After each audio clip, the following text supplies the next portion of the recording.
The waiter didn't look at my father. He looked directly at me.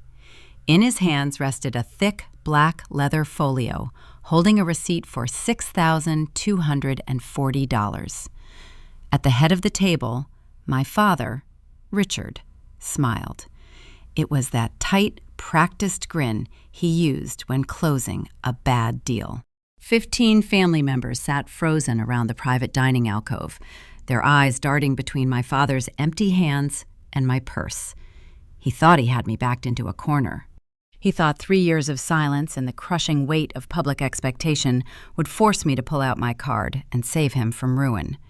He didn't know I spent my career as a supply chain director predicting systemic failures, and I had already cut his supply. Welcome back to Elena Vengeance, where we untangle the worst family traps and walk out holding the keys. If you have ever been the designated ATM for people who treat you like a stranger, you are in the right place. How old were you when you realized your family's love came with an invoice attached? Drop your age in the comments, hit subscribe, and let me show you how to close an account. Let me take you back exactly 1 hour. The Sovereign is the kind of downtown St. Louis steakhouse that requires a deposit just to hold a reservation. Dim lighting, brass fixtures, the smell of charred butter, and expensive cologne. I walked through the heavy doors expecting a quiet table of 4. My mother had texted me 3 weeks ago asking to heal our rift. A fresh start, she called it. Just her, my father, my sister, and me. Instead, the hostess led me past the main dining room and pulled back a velvet curtain. There they were, 16 people, aunts, uncles, my estranged sister Jessica, her husband Tyler, and cousins I had not seen in years. The damage was already done. The long mahogany table looked like a crime scene of indulgence. 3-tiered seafood towers sat picked clean to the ice.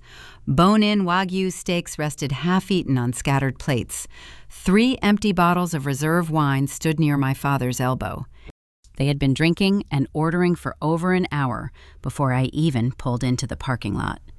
The only empty chair left in the room was positioned at the far end, directly opposite my father, the executioner's block. I took my seat. The leather chair felt cold. Nobody offered an apology for the surprise guest list. Nobody stood up to hug me. My mother offered a thin, trembling smile from across the room. My father leaned back, wiping his mouth with a linen napkin. He caught the waiter's eye and pulled a brushed metal corporate credit card from his jacket pocket. He waved it in the air, ensuring the ambient light caught the logo, making sure every aunt and uncle saw his grand generosity. "Put it all on this," he told the waiter, his voice booming over the low jazz playing in the background. "We are celebrating tonight." Aunt Diane clapped her hands. Tyler raised his glass, but I stared at the card. I recognized the bank logo. I manage corporate expense accounts for a Midwestern medical distributor. I know what that specific tier of card implies, and more importantly, I know its strict daily limits. That piece of metal was authorized for travel incidentals, maybe a room deposit. It would never clear a $6,000 dinner tab. My father knew it. My mother knew it. The trap was set, and the jaws were waiting for me to step in. To understand why I sit here watching my father wave a useless piece of plastic like a victory flag, you have to understand the mathematics of our family. I view relationships through the lens of my profession. In supply chain logistics, you learn early on that every system has a breaking point. You identify liabilities, you forecast risks, and you cut losses before a minor leak sinks the entire freighter. My family is a textbook liability. The defining scar did not happen during a screaming match. It happened on a quiet Tuesday morning a decade ago. I was 24 years old, standing in the kitchen of my parents' suburban home in Chesterfield. The air smelled of stale, dark roast coffee and expensive floral perfume. I held a crisp, heavy stock envelope in my hands. It was an acceptance letter to a premier logistics management program, a milestone I had worked 2 agonizing years in a windowless warehouse to achieve. I placed the letter on the granite breakfast island, sliding it carefully toward my father. Richard. He was reviewing a set of architectural blueprints for a commercial project that would never break ground. Across the island, my sister Jessica was spreading glossy magazine clippings and fabric swatches over the counter. She was pitching a business idea, a designer dog clothing boutique. She had no inventory, no vendor contacts, and no market research. She had a mood board. Richard barely glanced at the university crest on my letter. He pushed it aside to make room for a velvet dog sweater sample. Without asking a single question about overhead or profit margins, he reached into his breast pocket, produced a leather-bound checkbook, and uncapped his pen. The scratching sound of the nib against the paper seemed to echo in the quiet kitchen. He wrote out $30,000. He handed the slip of paper to Jessica with a proud, beaming smile. I watched the blue ink settle into the watermark. That boutique liquidated its non-existent inventory 6 months later, selling the remaining velvet sweaters for pennies at a local flea market. The money vanished into thin air. Meanwhile, I took out high-interest student loans, worked night shifts routing regional freight manifests, and graduated at the top of my class. That morning in the kitchen crystallized a hard truth. My family did not reward hard work. They rewarded performance. They subsidized fantasy while taxing reality. I promised myself right then that I would never let them touch my ledger. I built a firewall around my assets, sealing my financial independence away from their reckless whims. Fast forward to 3 years ago. The firewall faced its first true test. The phone call that severed our ties happened while I was sitting in my downtown condo reviewing a quarterly distribution report. The caller ID flashed my father's name. He did not ask how my week was going. He bypassed standard greetings and went straight to the demand. Jessica wanted a new venture. She had found a prime retail space for a luxury lifestyle brand. The lease required a guarantor, and the startup cost demanded a bank loan of $150,000. Richard's contracting firm was over-leveraged, and his credit was tied up. He needed a cosigner with an impeccable financial history. He needed my signature. I maintained a steady tone. I asked to see Jessica's structured business plan. I asked for projected revenue streams, vendor agreements, overhead costs, and risk assessments. Silence hung on the line. I could hear the faint hum of his television in the background. When Richard finally spoke, his voice was low, laced with a cold disappointment. He told me I lacked vision. He said spreadsheets do not measure loyalty. He declared that if I refused to back my own sister's dream, I was no longer welcome in his home. I pressed the end call button. I placed the phone face down on my glass coffee table. I did not cry. I did not write a lengthy text explaining my position. I went to sleep and woke up the next morning feeling lighter than I had in years. The ensuing 3 years of silence were not a punishment. They were a sanctuary. I bought my condo outright. I earned 2 promotions. I enjoyed the clean, predictable peace of a life where no one viewed my bank account as their personal safety net. Until 3 weeks ago. A notification chimed on my nightstand, briefly illuminating the dark room. It was a message from the Harris family group chat, a thread I had archived but never formally exited. I opened the application. A new text bubble from my mother, Susan, sat at the bottom of the screen. I analyzed her text the way I analyze a vendor contract. It was meticulously constructed, devoid of any real apologies, yet heavy with emotional implication. Time to let go of the past. Family is everything. We miss you. Let us take you to dinner and catch up, just the 4 of us, on Thursday, the Sovereign. Notice the syntax. No admission of fault. Passive voice. A subtle directive disguised as a plea. And then there was the venue choice. The Sovereign is not a place for quiet, intimate apologies. It is a stage built for showing off.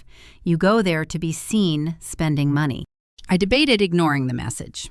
I drafted 3 different polite declines. But a small, lingering part of me, the 24-year-old standing in the kitchen with a university letter, Wanted to see if the arithmetic had changed. I wanted simple closure. I wanted to look them in the eye and verify that the firewall was still necessary. I agreed to attend. I wore sensible flat shoes and a tailored navy dress, projecting quiet competence rather than flashy wealth. I drove the 40 minutes to the restaurant, expecting an awkward, tense hour over a modest meal. Now, sitting in this sprawling mahogany alcove, the grim reality of the situation washes over me. I count the 16 heads around the table, aunts who never sent a single birthday card, uncles who routinely borrow funds and develop sudden amnesia, Jessica swirling a glass of reserve Bordeaux, refusing to meet my gaze. I look at the decimated seafood towers, the empty oyster shells, and the grease pooling on the porcelain Wagyu plates. They did not invite me to offer an olive branch. They invited me because their ship is taking on water. My father tucks the useless corporate card back into his tailored jacket, shooting a triumphant, conspiratorial look toward my mother. He thinks the sheer theater of this extravagant dinner has disarmed me. He believes the overwhelming presence of our extended relatives will force me into compliance. The obstacle is glaringly clear. They brought me here to trap my liquidity, using public shame as the lock on the cage. But as I scan the faces of my relatives, watching them whisper and laugh, a new dynamic begins to unfold. The trap requires me to play the role of the submissive, embarrassed daughter. It requires me to accept their subtle insults and bow to their projected superiority. As my Aunt Diane leans forward, her eyes scanning my modest attire with a predatory gleam, I realize the psychological warfare is only just beginning. The psychological warfare began the moment the menus were cleared, delivered through a series of calculated microaggressions. In my line of work, we call this stress testing the system. You apply incremental pressure to a load-bearing structure to see where the microscopic fractures appear. My family was searching for my fractures. Aunt Diane initiated the first sequence.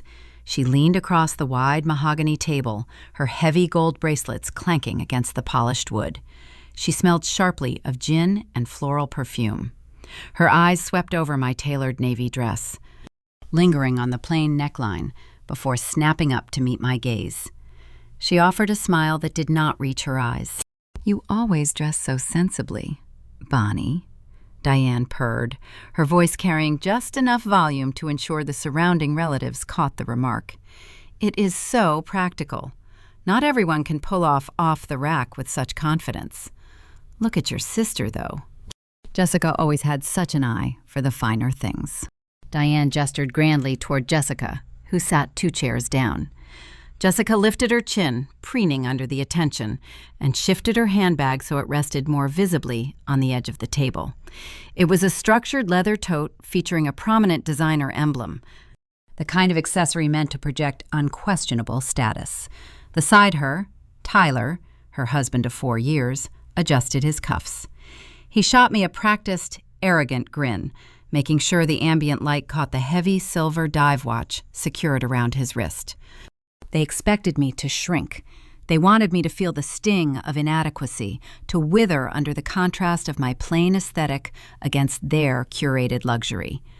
But they forgot what I do for a living. As a director of supply chain logistics, my daily operations involve auditing bills of lading, managing international freight tariffs, and overseeing quality control for millions of dollars in medical inventory.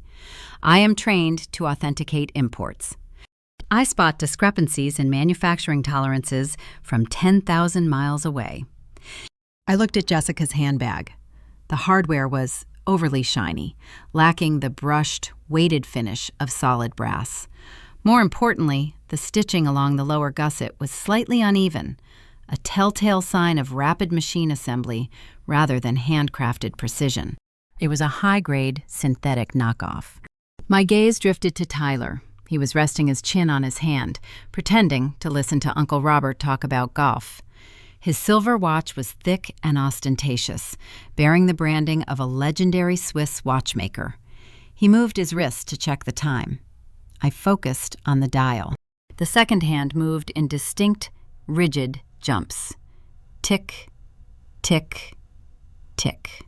A genuine mechanical movement from that particular Swiss manufacturer does not tick. It sweeps in a continuous, fluid glide. Quartz movements tick. Tyler was wearing a counterfeit timepiece powered by a $5 battery. The wealth they were weaponizing against me was a fabricated illusion. They were wearing props. I took a slow breath, feeling the tension evaporate from my shoulders. The armor they wore was made of paper, and I was the only person at the table who knew it. Before Diane could launch another subtle insult, the waiter approached our section. His name tag read Julian.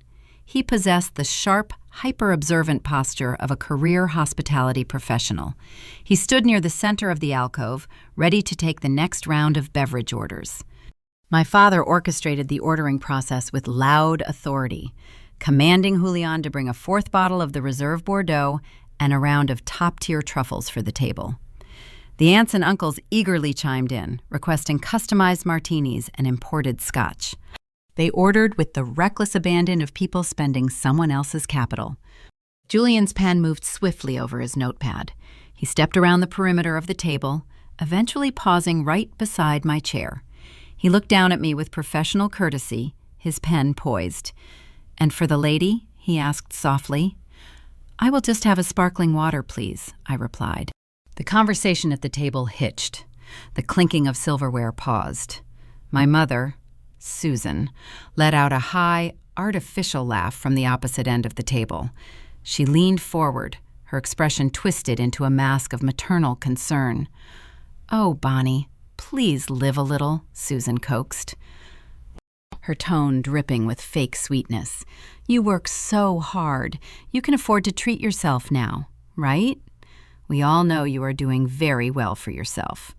There it was, the probe. She was not encouraging me to enjoy a drink.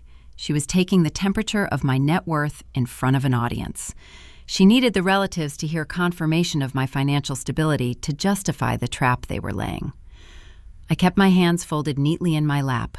I looked directly at my mother and offered a flat, expressionless response. "I make enough to cover my own overhead, Mom. Most of my capital is tied up in long-term freight routing optimizations and intermodal shipping derivatives. The domestic trucking market is experiencing a severe capacity crunch right now, so I prefer to keep my personal expenditures lean until the port bottlenecks resolve." The reaction was instantaneous. My mother's eyes glazed over with sheer boredom. Aunt Diane looked away, suddenly fascinated by her water glass. Tyler suppressed a yawn. By weaponizing dry, highly technical logistics terminology, I extinguished their interrogation. They did not respect my profession, and they certainly did not want to hear about warehouse bottlenecks. They only cared about my liquidity, and I had just buried it under a mountain of jargon. Julian gave me a fractional, almost imperceptible nod of respect before turning on his heel and heading toward the kitchen. I felt a surge of tactical advantage. I had identified their fake luxury and neutralized their financial probing. I was reading the data correctly. The entire table was bankrupt. But then, a red herring disrupted my calculations. A few minutes later, a different server arrived, bearing a silver tray loaded with specialty pre-dinner cocktails my father had ordered when they first sat down. The drinks featured elaborate garnishes and smoked herbs. The server set the tray down on a side stand and handed a leather receipt book directly to my father. Richard did not hesitate. He did not ask to put it on the corporate card he had waved earlier. Instead, he reached into his trousers and produced a thick, brushed silver money clip. It was stuffed with crisp, brand-new $100 bills. He nonchalantly peeled 4 bills from the stack, dropping them onto the server's tray. He added a 5th bill with a theatrical flick of his wrist. "Keep the change," he announced generously. The server thanked him profusely and hurried away. I stared at the money clip as my father slid it back into his pocket. My analytical brain stalled, hitting an unexpected variable. Cash is undeniable. Cash is liquid. You do not carry a thick stack of uncirculated hundreds if your business is failing. You do not tip $100 on a round of drinks if you are facing foreclosure. A cold wave of doubt washed over me. Did I misread the situation? Had my father's contracting firm actually landed a lucrative government bid? Was the 3-year silence broken because they genuinely wanted to celebrate a sudden windfall? If Richard had that much cash on hand, maybe the dinner was exactly what it appeared to be. Maybe I was just a bitter, estranged daughter, projecting my own cynical theories onto a family that had finally found success. This brief hesitation created a dangerous, false sense of security. If Richard was solvent, my defensive posture was unnecessary. I took a sip of my newly arrived sparkling water, my mind racing through alternative scenarios. If he had cash, why was Tyler wearing a counterfeit watch? Why was Jessica carrying a fake bag? Genuine wealth does not tolerate cheap imitations. The data points were clashing, forming a contradictory picture that I could not reconcile. I scanned the room again, looking for a stabilizing anchor, and my eyes landed on a figure I had barely registered upon arrival. Sitting in the shadow of the far corner, near the heavy velvet curtain, was Uncle David. David is my mother's older brother. He represents old money, strict discipline, and quiet power. He manages the sprawling family trust fund left by my grandfather. David does not wear flashy watches or carry uncirculated cash. He wore a simple, impeccably tailored charcoal suit. He had not touched the seafood towers or the Wagyu steak. He was nursing a single glass of neat scotch. More importantly, Uncle David was watching my father. His eyes were narrowed, tracking Richard's boisterous laughter and the theatrical display with the money clip. David's expression was not celebratory. It was cold, calculating, and deeply suspicious. My pulse quickened. The pieces on the board suddenly rearranged themselves. You do not invite your wealthy, strict, trust-managing brother-in-law to a loud, chaotic family shakedown unless you are performing specifically for his benefit. The mystery deepened, and the stakes of this dinner shifted from a simple family annoyance to something far more intricate. The leather-bound menus at the Sovereign were designed with a specific psychological strategy in mind. The prices were not aligned in a neat column on the right side of the heavy parchment paper. Instead, the numbers were buried deep within the italicized descriptions of the dishes, stripped of their dollar signs. This formatting choice is meant to disarm the patron, encouraging them to focus on the imported origins of the ingredients rather than the arithmetic of the meal. I watched my relatives fall into the trap with a frantic, almost gluttonous urgency. Uncle Robert ordered a sprawling seafood tower featuring Alaskan king crab legs and a tin of Osetra caviar. Aunt Diane requested another bottle of the Reserve Bordeaux, a vintage I knew retailed for roughly $300. They pointed at the menu, their voices layering over one another, demanding dry-aged tomahawk steaks, truffle-infused side dishes, and imported cheeses. They ordered with the reckless abandon of people spending someone else's capital, explicitly ignoring the hidden numbers. Julian, the waiter, navigated the chaos with practiced grace. He recorded the barrage of requests on his notepad, his expression remaining perfectly neutral. When the wave of demanding voices finally subsided, he stepped around the perimeter of the mahogany table and stopped beside my chair. "And for the lady?" Julian asked, his pen poised. Before I could open my mouth, my father intervened. Richard leaned forward, projecting his voice down the length of the table. "Bring her the smoked old-fashioned," he instructed Julian, "the one with the tableside presentation. And put in an order for the butter-poached lobster tail to go with her steak." The noise inside the private mahogany alcove grew suffocating. My father was booming with performative laughter, regaling the table with fictional tales of commercial real estate conquests. The aunts and uncles nodded along, devouring their imported cheeses and signaling Julian for more wine. I sat quietly, staring at the condensation forming on my glass of sparkling water. The clashing data points in my head demanded resolution. I needed to isolate myself from the noise to process the variables. I placed my linen napkin neatly on the seat of my chair, stood up, and excused myself. No one protested. They were too busy enjoying their feast to care about my temporary absence. I stepped through the heavy velvet curtain and walked out into the main dining area of the Sovereign. The atmosphere here was cooler, filled with the low hum of polite conversation and the clinking of crystal. I headed toward the main bar, intending to order a fresh club soda and collect my thoughts. The bar was a stunning stretch of polished black onyx. Sitting on a leather stool at the far end was my brother-in-law, Tyler. Let me give you the operational background on Tyler. He calls himself a decentralized finance consultant. In practical terms, he is a financial parasite. He attached himself to my sister Jessica 5 years ago because she projected the kind of unearned status he desperately craved. He spends his days day trading penny stocks and posting cryptic advice on social media. He spends his nights drinking premium liquor subsidized by my father. Right now, Tyler was leaning across the onyx counter, flashing his counterfeit watch and offering a rehearsed, arrogant smirk to a young bartender who looked distinctly unimpressed. Tyler held a martini glass in one hand. His other hand rested near his tablet, which sat flat on the bar top. He brought the device to family functions to pretend he was monitoring global markets, a visual prop to support his consultant persona. As the bartender turned her back to fetch a twist of lemon, Tyler swiveled his stool to track her movement. He left the device unguarded. The screen remained illuminated.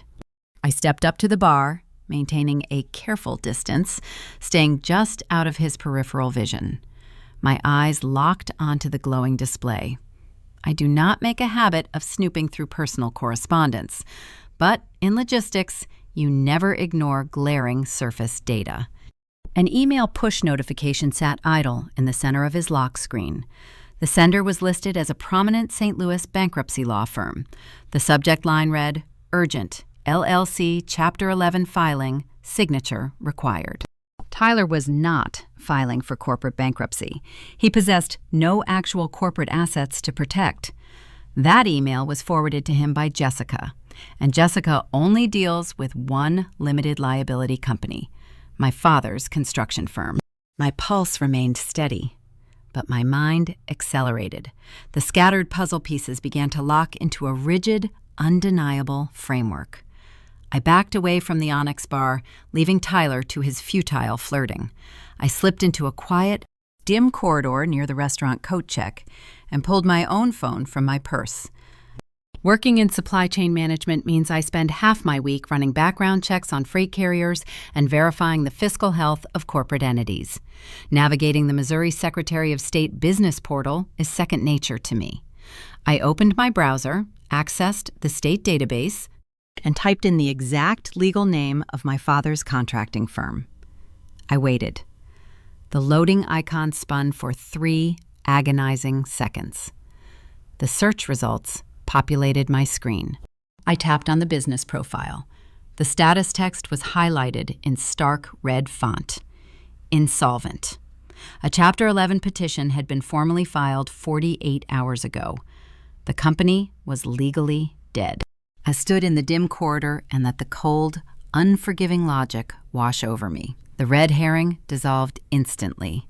That brushed silver money clip, stuffed with fresh $100 bills, was not proof of a lucrative new commercial contract. It was a cash advance. Richard had pulled those funds from a final, maxed-out credit line right before the bankruptcy freeze took effect. It was the very last of his liquid capital. He brought that cash tonight as a theatrical prop, a visual tool designed to project solvency and disarm any suspicions I might harbor. The architecture of the ambush was now brilliantly clear. My mind mapped out the precise trajectory of the evening. The dinner tab inside that alcove was rapidly climbing past $6,000. The corporate card my father waved at the waiter was linked to a dissolved entity. The bank had already frozen that account. He knew that fact when he handed the card over to secure the $500 room deposit. The initial deposit cleared, consuming whatever tiny fraction of available credit remained on the account. When Julian eventually returns with the final leather check presenter, that corporate card will trigger a hard decline. I could see the entire script playing out in my head. My father will not act surprised. He will feign righteous indignation. He will claim his bank flagged the substantial restaurant charge as fraudulent activity. He will slap the table, curse the credit card company for their incompetence, and then turn his desperate, pleading eyes toward me. He will leverage the suffocating social pressure of 15 relatives. He will rely on the looming threat of the restaurant manager calling the police for theft of services. He plans to guilt me into handing over my pristine, high-limit personal card just to make the nightmare stop. He knows I hate public scenes. He expects me to quietly absorb the cost to protect the family name. It was a ruthlessly effective strategy. But as I stared at the red text on my phone screen, I realized there was one glaring variable that still did not fit the equation. Uncle David. If my father is bankrupt and using this elaborate dinner to shake me down for $6,000, bringing his wealthy, strict brother-in-law makes zero logistical sense. David does not tolerate financial failure. He is the warden of the sprawling family trust fund. Inviting David to a dinner where your credit card is guaranteed to bounce is equivalent to lighting a match in a room full of gasoline. The public humiliation would prompt David to cut Richard off forever. My father is arrogant, and he is a terrible businessman, but he is not suicidal. Why would he risk exposing his insolvency to the one man who controls the family inheritance? The risk assessment was entirely flawed. There had to be another layer to this operation, a hidden motive that explained David's presence at the far end of that table. I slid my phone back into my tailored purse. The corridor was silent, save for the muffled jazz drifting from the dining room speakers. I had decoded the financial trap, but I was missing the psychological motive for the guest list. I needed more data. I smoothed the front of my dress and stepped out of the corridor, intending to return to the alcove and observe David's interactions. As I turned the corner back toward the main bar, Tyler was standing directly in my path. He had abandoned his pursuit of the bartender. He held 2 fresh drinks in his hands. His face was flushed with alcohol, and his stance was sloppy, swaying slightly on his expensive Italian loafers. He took a staggering step forward, effectively blocking my route back to the velvet curtain. His fake silver watch caught the low amber light of the restaurant. He looked down at me with a loose, careless grin, completely unaware that I had just read his unencrypted email. He opened his mouth to speak, and the words that tumbled out were about to change the stakes of this dinner from a simple family shakedown into a full-blown criminal cover-up. The tight, narrow corridor leading back to the private dining room offered 0 alternate routes. Tyler blocked the path. He held a fresh martini in his left hand and a heavy crystal tumbler of amber liquid in his right. His tailored suit jacket hung open, revealing a wrinkled silk shirt underneath. He swayed on his expensive Italian loafers, the leather soles squeaking faintly against the polished hardwood floor. The sharp scent of distilled gin mixed with an overpowering mint cologne rolled off him in waves. I stopped walking. I maintained a calculated physical distance, keeping my posture neutral and my hands relaxed at my sides. In supply chain negotiations, when the opposing party is intoxicated or acting with unearned confidence, you never interrupt. You let the silence draw them out. They will inevitably fill the empty space with their own vulnerabilities and operational secrets. Tyler took a slow sip from the tumbler. Ice clinked against the glass. He offered a loose, self-satisfied grin, attempting to project the aura of a seasoned corporate insider sharing a joke with a peer. "You and me, Bonnie," he slurred slightly, gesturing toward me with his drink. "We are the only people in that room who actually understand how capital flows. The rest of them are just playing dress-up." I kept my expression entirely flat. I did not correct him on his counterfeit timepiece or his fabricated consulting career. I merely tilted my head, offering the smallest fraction of encouragement to keep him talking. Tyler leaned closer. His voice dropped into a conspiratorial whisper, attempting to sound important. "Your old man is sweating bullets tonight. I mean, the whole dog and pony show in there. The seafood towers, the vintage wine. It is a masterclass in deflection. I remained silent. Tyler took another greedy gulp of his drink. David is bringing the hammer down. Tyler continued, shaking his head as if he were discussing a minor corporate merger. He wants to open the books on the family trust fund. He sent an email to everyone on Tuesday morning. A full forensic audit. He is bringing in external accountants next week. My logistics brain engaged instantly, sorting this raw, unfiltered data. Uncle David was the sole trustee of the inheritance left by my grandfather. The trust was designed to disperse small, structured, annual dividends to the relatives. Nobody could access the principal capital without David's explicit, documented authorization. If David was ordering a sudden forensic audit, he suspected a severe leak in the accounts. "Why does an audit concern my father?" I asked, my tone measured, betraying none of the alarms spiking in my chest. Tyler scoffed, rolling his eyes at my apparent naivety. "Because your dad got desperate last quarter. The construction business was bleeding cash fast before the bankruptcy filing. He needed a bridge loan to keep the creditors at bay. So, he bypassed David entirely. He forged a few signature protocols and siphoned $50,000 out of the primary trust account." The words hung in the dim corridor. $50,000. Forged protocols. Tyler waved his hand dismissively. It was a rookie maneuver, taking $50,000 from a monitored ledger. But Richard figured he would land a new commercial contract, replace the missing funds, and nobody would ever know. Except the contracts dried up. The business died. And now David is asking for the bank records. I stood frozen. The ambient noise of the restaurant faded into a dull, distant hum. I was no longer dealing with a broke relative trying to score a free steak dinner. I was standing on the edge of a severe federal crime. Taking money from a monitored family trust without trustee approval is not a simple accounting error. It is embezzlement. Forging signatures to authorize a capital transfer constitutes wire fraud. If David hires external accountants to review the ledger next week, the missing $50,000 will trigger an immediate legal response. Richard is not facing a simple property foreclosure. He is facing felony charges and genuine prison time. The architecture of the evening snapped into brilliant, terrifying focus. Tyler laughed, oblivious to the gravity of his own confession. So, Richard had to construct a narrative. He invited David to the most expensive steakhouse in the state. He ordered half the menu. He wants to project overwhelming liquidity. He wants David to think the contracting business is generating unprecedented revenue, proving an audit is a waste of time.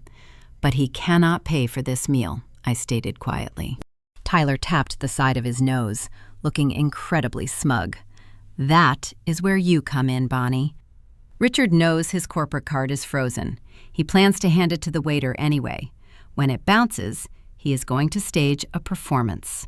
He will tell David the bank placed a security hold on his account because he just wired a huge down payment for a new real estate acquisition. It makes him look even richer.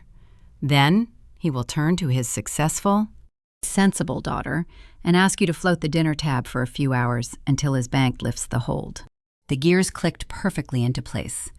My father was using me as a visual prop to launder his own insolvency. If I paid the $6,000 bill, David would witness Richard's daughter seamlessly covering a luxury expense, reinforcing the illusion of a wealthy, thriving family unit. David might cancel the audit, assuming the missing trust funds were merely an administrative delay rather than a theft. If I handed over my credit card tonight, I would not just be paying for lobster and truffles. I would become an active participant in a cover-up. I would be funding the deception of my own uncle. I would be an accessory to fraud. Tyler finished his drink. He adjusted his jacket, the cheap fabric pulling tight at the seams. Anyway, just play along when the check arrives.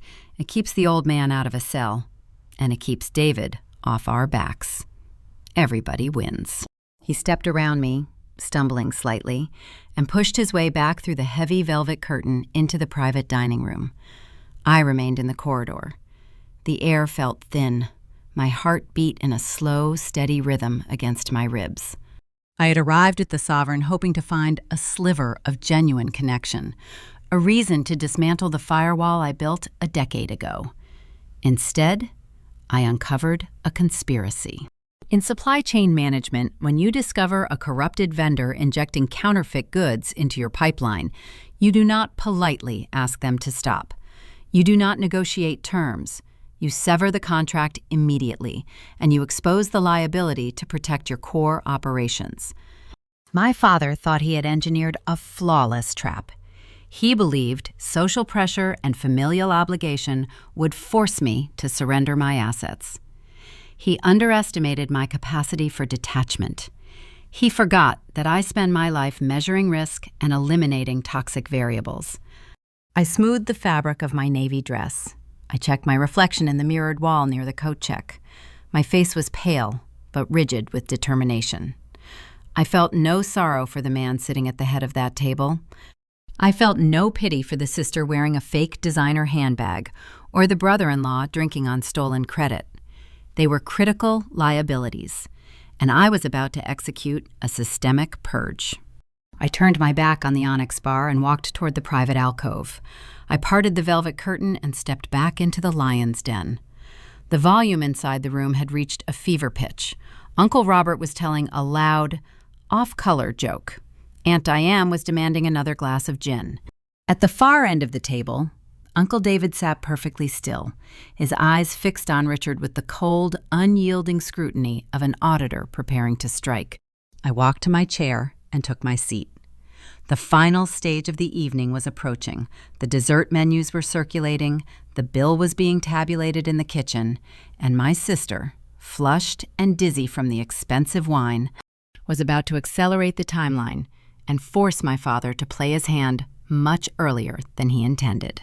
I slipped back into my chair. The heavy mahogany table felt remarkably different now. It was no longer a stage for a dysfunctional family reunion. It was the epicenter of a financial crime. I looked at the imported cheese plates, the scattered oyster shells, and the empty wine bottles. To my logistics-trained mind, I was staring at physical evidence. Every truffle and every ounce of Wagyu beef represented another stolen dollar from my grandfather's legacy. At the far end of the room, Uncle David remained motionless, nursing his scotch. He watched my father with the detached precision of an apex predator, waiting for the optimal moment to strike. The private alcove transformed as a team of servers entered. They carried silver trays laden with decadence. Julian directed the service with quiet efficiency. The visual contrast between the fiscal ruin I knew about and the sugar-dusted plates being set down was deeply jarring. Aunt Diane received a towering slice of cake dripping with a dark raspberry reduction. Uncle Robert was handed a crystal snifter filled with 20-year-old port. Tyler, emboldened by his earlier drinks, demanded a double espresso and a signature cheesecake. I ran a quick mental tally. The cumulative total was easily cresting $6,000. The sheer audacity of the tab would have made me sick an hour ago. Now, it merely fortified my resolve. The carefully orchestrated rhythm of my father's plan required precision. He needed the check to arrive. He needed his corporate card to decline. And he needed to perform his fake outrage about a banking error. But he forgot to factor in the unpredictability of a heavily intoxicated relative. Jessica was losing her battle with gravity. She bumped her elbow against her goblet, sloshing ice water onto the pristine linen. Her eyes were glassy, struggling to maintain focus. She noticed Uncle David scrutinizing the extravagant dessert orders. Seeking validation from the one man whose approval mattered most to my parents, she decided to play the role of the generous hostess. She raised her glass, spilling a few drops of dark red liquid down the stem. "Do not worry about the prices, Uncle David," Jessica slurred, her voice cutting through the ambient chatter like a siren. "Order whatever you want. Bonnie is treating tonight. The prodigal sister pays her taxes." The resulting silence was immediate and profound. The clinking of silverware stopped. Aunt Diane froze with her dessert fork halfway to her mouth. My mother snapped her head toward Jessica. Susan's face drained of color, her eyes wide with unadulterated panic. She shot her daughter a glare of pure, lethal fury. Jessica had just incinerated the entire script. You do not announce the shakedown before the trap is fully sprung. Uncle David slowly lowered his scotch glass to the table. His gaze shifted from Jessica to my father, and finally to me. The calculation in his eyes intensified. If I was footing the bill, then Richard's entire display of wealth was a desperate sham. David was rapidly putting the pieces together. I did not shrink from the sudden, oppressive spotlight. I reached out and wrapped my fingers around the cool, damp glass of my sparkling water. I set it down on the coaster with a distinct, sharp click. The sound echoed in the quiet alcove. "Taxes for what, Jess?" I asked. My tone was devoid of emotion, a flat, level inquiry. Jessica smirked, a sloppy, bitter expression that distorted her features. She swayed slightly in her chair, pointing an unsteady finger in my direction. "For abandoning us," she spat. "For sitting in your fancy downtown condo while my boutique folded. For letting Dad struggle when you had the capital to fix everything. You left us to drown. Now you get to buy the lifeboats." My father looked like a man who had just stepped on a landmine. A bead of sweat formed at his temple, catching the low amber light. His grand illusion of solvency was evaporating in real time. He could not fake a bank error later. The audience already knew the target of the operation. He had to pivot instantly. He needed to reassert control before Uncle David started asking probing questions about the company ledgers and the missing trust funds. Richard cleared his throat, a harsh, grating sound. He adjusted his collar and folded his hands on top of the table. He adopted the patronizing, authoritative posture he used whenever he wanted to crush my independence. "Listen to me, Bonnie," he began, his voice projecting a false sense of weary paternal wisdom. "We have had a tough year. The market has been unpredictable. Your mother and I sacrificed our own comfort to ensure you had a roof over your head growing up. We funded your sister's ventures because family supports family. You walked away when we needed you most." He gestured broadly to the extravagant wreckage covering the table. "We wanted tonight to be a fresh start. We wanted to bring everyone together to celebrate our resilience. And yes, things are tight right now while we wait for new commercial contracts to clear. You sit in your pristine condominium while we navigate a challenging fiscal quarter. It is time to step up. You owe us this much. When the waiter comes back, just hand him your card." He laid the demand bare on the table. It was no longer a clever trick, it was a direct mandate. He was banking on the crushing weight of familial obligation. 15 relatives were staring at me. Aunts, uncles, and cousins were silently judging my response, expecting me to fulfill my assigned role as the financial savior. They wanted their luxurious evenings subsidized, and they wanted me to absorb the cost without complaint. More critically, Richard needed me to validate his story in front of Uncle David. If I paid, the illusion held. David would witness my seamless assumption of the debt, reinforcing the narrative of a wealthy, thriving family unit. If I refused, the audit would commence next week, and the embezzlement would be unearthed. My father expected the automatic teller machine to dispense the cash. He thought the sheer terror of causing a public scene in an elite restaurant would paralyze me. He believed that daughters are programmed to shield their fathers from ruin, even if the ruin is self-inflicted and steeped in fraud. In logistics, when a supplier demands payment for a shipment they never delivered, you do not write the check to keep the peace. You present the audit trail. You show them the empty loading dock. My father was demanding a bailout for a shipment of love and support he never provided. He expected me to prioritize his reputation over my own stability. I looked at the sweat gleaming on his forehead. I looked at my mother, who was holding her breath, silently begging me to comply. I looked at Jessica, whose smug satisfaction was already faltering under the heavy silence. The social pressure was designed to be suffocating. A normal person would feel the walls closing in, desperate to escape the intense scrutiny. But I only felt the crisp, refreshing air of absolute clarity. The ledger was unbalanced, and I refused to carry their deficit. The tension in the room was a physical weight, pressing down on everyone, except me. I felt incredibly light. The data was compiled, the liabilities were identified, the decision was made. I did not owe them a lifeboat. I owed them the exact consequences of their own arithmetic. The next move was mine, and it would require only 2 sentences to dismantle 3 decades of manipulation. I let the silence stretch across the table. I let my father hold his demanding posture, his hands steepled in front of his face, waiting for my submission. I looked at the expectant faces of my relatives. Then I smiled. It was not a warm expression. It was the precise, terrifyingly calm smile of a project manager who has just located the root cause of a systemic failure and holds the authority to terminate the contract. "Let me go take care of the logistics," I said. The collective exhale in the private alcove was audible. The suffocating tension broke instantly. Shoulders dropped. My mother reached for her wine glass with a trembling hand, her relief palpable. She took a deep, greedy swallow. Richard leaned back in his heavy leather chair, uncrossing his arms. A smug look of victory washed over his flushed features. He believed he had won. He assumed my phrase meant I was walking to the front desk to discreetly hand over my credit card, sparing him the embarrassment of a tableside transaction in front of Uncle David.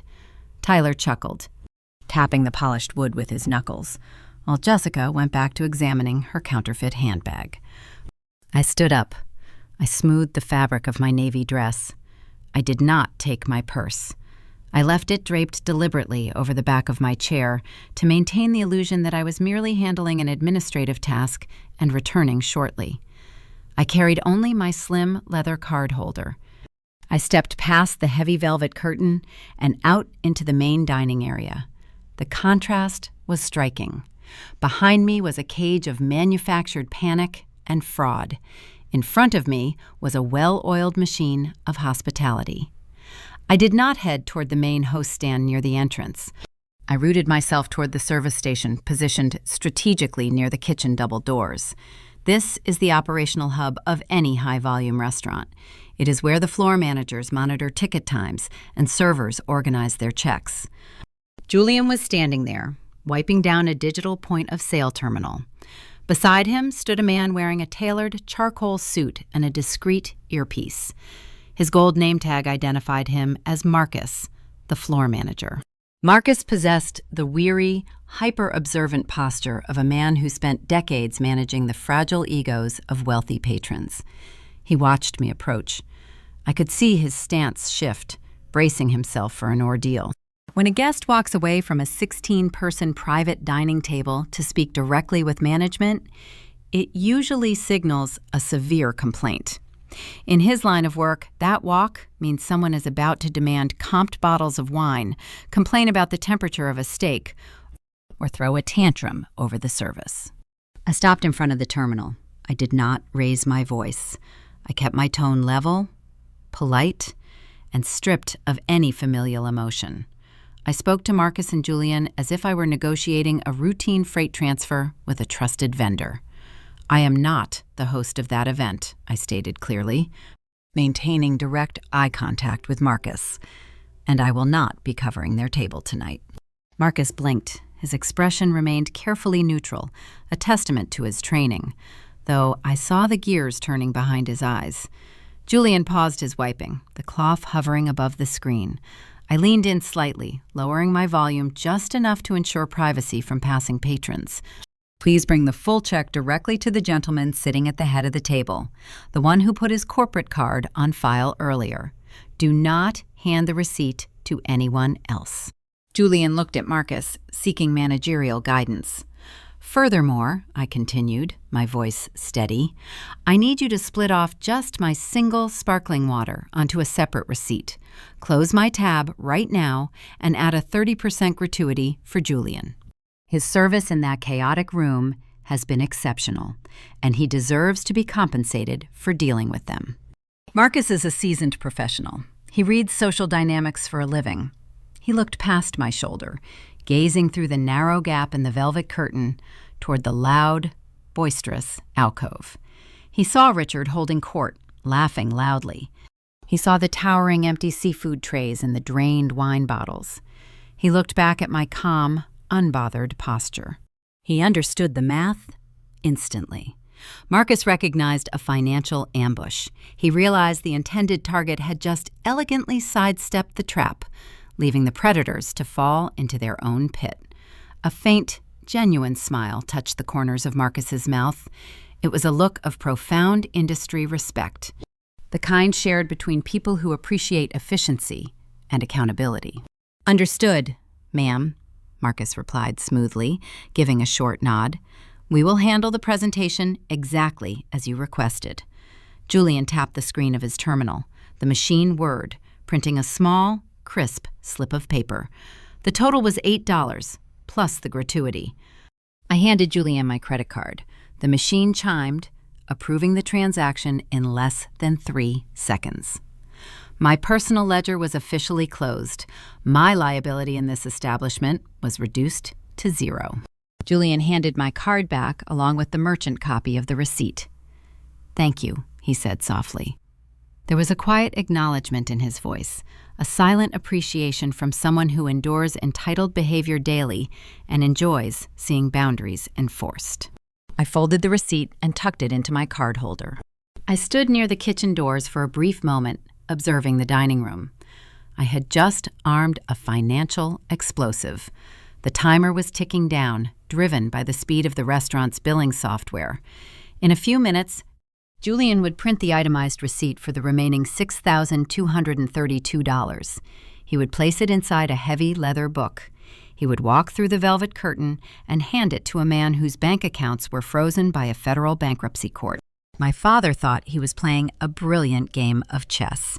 He thought he could leverage public shame and my Uncle David's presence to extract capital from my accounts. But supply chain logistics teaches you that leverage only works if the opposing party cares about the cargo. I did not care about his reputation. I did not care about preserving his fake commercial real estate empire. I certainly did not care about shielding him from a fraud investigation. I turned around and began the short walk back to the private alcove. The low jazz music playing over the speakers seemed brighter. The air felt lighter. I was walking back into a room filled with people who were already ruined. They just had not received the invoice yet. The impending collision was no longer my problem. My role was relegated to spectator. I was about to watch a 3-decade facade of wealth and superiority shatter against the hard, unforgiving surface of basic accounting. And as I parted the velvet curtain to retake my seat, a new, delicious tension settled over the room. The waiting game had begun. I pulled the heavy velvet curtain aside and stepped back into the private dining alcove. The shift in atmosphere was instantaneous. Before my brief departure, the room crackled with a suffocating predatory tension. My relatives had been coiled tight, waiting to see if their designated financier would submit to the ambush. Now, the air was light, buoyant, and thick with the aroma of caramelized sugar and expensive port wine. They believed the transaction was complete. They assumed my quiet exit to handle the logistics meant I had visited the host stand, handed over my personal platinum card, and settled their extravagant debt. I slid into my leather chair. No one stopped talking. No one offered a word of gratitude. In their minds, I had merely performed my assigned function. The machine had dispensed the cash, and therefore the machine required no further acknowledgement. My mother provided the most glaring physical evidence of their collective relief. The rigid, anxious lines framing Susan's mouth had smoothed out entirely. Her shoulders, previously hunched near her ears, rested in a relaxed, sloping posture. She held her wineglass by the bowl rather than the stem, swirling the remaining drops of Bordeaux with careless ease. When our eyes met briefly across the table, she flashed a warm, radiant smile. It was the exact expression of maternal affection she used in public photographs, a curated mask that only appeared when her financial demands were met. To my left, Tyler decided to capitalize on what he perceived as a limitless open tab. He snapped his fingers at a passing busboy, an offensive gesture that made my teeth grind. "Bring me an espresso martini," Tyler commanded, his voice slurred but dripping with unearned authority. "Make sure the bartender uses the premium vodka, not the well rail." He leaned back, hooking one arm over the back of his chair, projecting the aura of a Wall Street titan unwinding after a lucrative closing bell. As he moved, the cuff of his wrinkled silk shirt rode up his forearm. His silver watch caught the amber light of the chandelier. I watched the second hand perform its rigid, mechanical stutter. Tick, tick, tick. That cheap quartz movement was a perfect metronome for the countdown currently happening in the kitchen. Tyler was drinking premium liquor on a stolen credit line, wearing a counterfeit timepiece, flirting with financial ruin he could not even comprehend. Beside him, Jessica was equally oblivious. She adjusted her posture, bringing her synthetic designer tote bag onto her lap. She made a theatrical show of digging through the compartments for her lip gloss, ensuring everyone at the table noticed the prominent brass emblem on the flap. I analyzed the uneven stitching along the seams one more time. It was a fascinating psychological study. My sister demanded luxury, yet she settled for a cheap imitation because she lacked the work ethic to acquire the genuine article. She wanted the status without the labor. The entire family operated on that exact same principle. I took a slow, measured sip of my sparkling water. The carbonation burned pleasantly against my throat. I felt a profound sense of detachment, a tranquil separation from the people sharing my genetic code. In my profession, dramatic irony is a daily occurrence.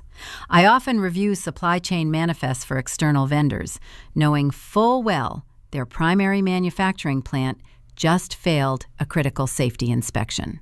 I sit in virtual meetings watching their sales representatives boast about increased production capacity, while I stare at the satellite imagery, showing their loading docks sitting entirely empty. You learn to guard your expression. You let the failing vendor spin their fictional narrative until the hard data is presented on the screen. Right now, I was watching the ultimate failing vendor spin his final pitch. At the head of the table, my father was holding court. Richard had regained his booming, boisterous cadence. He leaned toward Uncle David, his hands gesturing expansively as he wove an elaborate tapestry of lies regarding his defunct contracting firm. The commercial real estate sector is prime for disruption right now. "David," my father declared, his chest puffed out, "we are finalizing the zoning permits for a multi-use development down in the warehouse district. It requires a significant upfront capital expenditure, hence the temporary liquidity squeeze I mentioned earlier. But the municipal tax incentives alone will cover our operating costs for the next 3 fiscal quarters." It was a masterful performance. Richard used the correct terminology. He spoke of zoning, capital expenditures, and tax incentives with the polished confidence of a man who actually possessed a solvent ledger. He was laying the groundwork, explaining away the missing $50,000 from the family trust fund as a mere temporary investment in a guaranteed expansion. I shifted my gaze to Uncle David. The wealthy trust manager sat in the shadows of the alcove, his expression inscrutable. David was old money. He did not build his fortune through loud boasts and risky municipal bids. He built it through ruthless, quiet calculus. David swirled the neat scotch in his heavy crystal glass. He listened to Richard's grand pitch without nodding, without smiling, and without offering verbal validation. His sharp eyes flicked periodically toward me, then back to the extravagant dessert plates littering the table. David was running his own internal audit of the room. He knew something was mathematically incorrect. A man experiencing a temporary liquidity squeeze does not reserve a private alcove at the Sovereign and order 3 tiers of Alaskan king crab. Furthermore, a man finalizing multi-million-dollar developments does not need his estranged daughter to quietly leave the table to settle a restaurant bill. The variables did not align, and David's suspicion hung in the air, thick and volatile. Richard, oblivious to the analytical trap closing around him, continued his fictional monologue. He promised David a private tour of the non-existent construction site next month. He promised robust dividends by the end of the year. He was building a towering house of cards, stacking lie upon lie, assuming the foundation was secure because he believed my credit card was holding it up. I placed my water glass back onto the cardboard coaster. I felt no sorrow for my father. I felt no residual guilt for the ambush he attempted to orchestrate. A decade ago, I might have intervened. I might have pulled him aside, warned him of the impending disaster, and offered a structured loan with strict repayment terms. But I was no longer that naive 24-year-old girl holding a university acceptance letter in a kitchen. I was a seasoned director of operations. I understood that bailing out a corrupt system only ensures the corruption will scale. If you rescue a reckless entity from the consequences of their own choices, you become an active partner in their inevitable collapse. I sat in comfortable silence, savoring the final minutes of their unearned joy. The aunts and uncles finished their ports and martinis. The busboys moved stealthily around the perimeter, clearing the sticky porcelain plates and brushing crumbs from the white linen tablecloth. The conversation hit a natural, sluggish lull.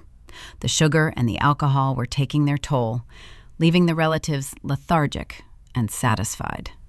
They leaned back in their chairs, patting their stomachs, exchanging lazy anecdotes about upcoming summer vacations. They were living a beautiful, expensive lie. But down the hallway, near the kitchen double doors, the digital point-of-sale terminal was whirring. The thermal paper was spooling. The itemized invoice for their performance was being printed, folded, and slipped into a black leather presenter. I heard the distinct, rhythmic squeak of rubber-soled hospitality shoes approaching the velvet curtain. The waiting game was over. The audit had arrived. The heavy velvet curtain parted. The brass rings scraped against the rod, a sharp metallic sound that cut through the low murmur of post-dessert lethargy. Julian stepped into the private alcove. He walked with the measured, deliberate pace of a man executing a precise directive. In his right hand, he carried a thick, embossed black leather folio. The gold crest of the Sovereign caught the light from the chandelier overhead. I tracked his movement. My pulse remained steady, rhythmic, a metronome keeping time with his footsteps. The relatives were largely oblivious at first. Tyler was examining his cuticles. Aunt Diane was swirling the last drop of port in her glass. But my mother, Susan, noticed. Her head swiveled, her eyes locked onto the black leather book in Julian's hand. She shifted in her chair, expecting him to pivot toward my seat. She even offered a preemptive, tight-lipped smile, ready to offer a rehearsed word of faux gratitude. Julian did not pivot. He walked right past my chair. The scent of starched linen and faint roasted espresso followed in his wake. He bypassed Susan entirely. Her smile faltered, replaced by a slight, confused furrow of her brow. Julian continued his path down the length of the long mahogany table. The conversations around the room began to stutter and fail, like engines running out of fuel. One by one, the aunts and uncles stopped talking, their attention drawn to the waiter carrying the physical ledger of their indulgence. Julian stopped precisely at the head of the table. He stood beside my father. Richard was mid-sentence, still pitching a fictional real estate venture to Uncle David. The words died in his throat. Julian extended his arm and placed the leather check presenter squarely on the polished wood, centering it perfectly between Richard's empty coffee cup and his water goblet.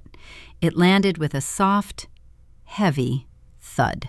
Richard stared at the black folio. He looked at it as though Julian had just unpinned a grenade and set it next to his dessert spoon. His jaw went slack. The blood drained from his flushed face, leaving a pale, mottled complexion. For a long, agonizing moment, no one breathed. The ambient jazz music drifting from the main dining room felt surreal, a cheery soundtrack playing over a sudden shipwreck. Richard looked up at Julian, his eyes wide and uncomprehending. "What is this?" he asked. His voice cracked, stripping away the booming, confident baritone he had employed all evening.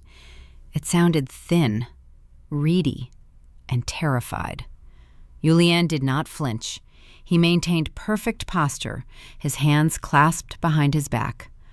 "The final bill, sir," Julian replied smoothly, his tone an impeccable shield of professional neutrality. Per the guest's instructions. The words hung in the air, echoing off the mahogany walls.